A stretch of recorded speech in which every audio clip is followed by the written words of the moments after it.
बाहेर जाताना माझ्या पिकांची लक्ष ठेवा.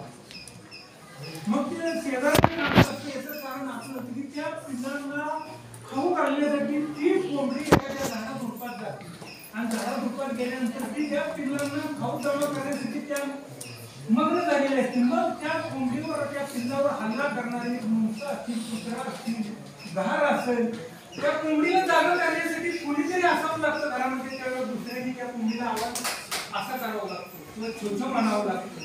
एवढंच सांगायचं मला की आपली मुलं आपण शिकवते, आपली मुलं लहान आहेत, आपण त्या मुलांना जगवण्यासाठी आज रोजगार करतोय, पण ते मुलांचं भवितव्य घडवण्यासाठी आज शिक्षण मंडळी येत आहे. मग त्यांनी आपल्याला प्रत्येक वेळेला जो मिळाला आपला हा आयोजित कार्यक्रम घेतलेला असतो आणि आपल्या मुलांच्या काही चुका सांगितलेल्या असतात ते आपण जरूर पालकांनी ऐकून घ्यावं आणि त्या पद्धतीने आपण मुलांनी आपल्या मार्गदर्शन करावं. आणि या ठिकाणी शिक्षक मंडळी त्यांचं उत्तम शिक्षण आहे, चांगलं मार्गदर्शन आहे आणि पुढच्या वेळेला सगळ्याला लवकरात लवकर यावर 12वीचं शिक्षण आहे, 12वीच्या मुलांचं चांगलं शिक्षण करावं, चांगले त्यांच्या प्रगतीला वाटावं.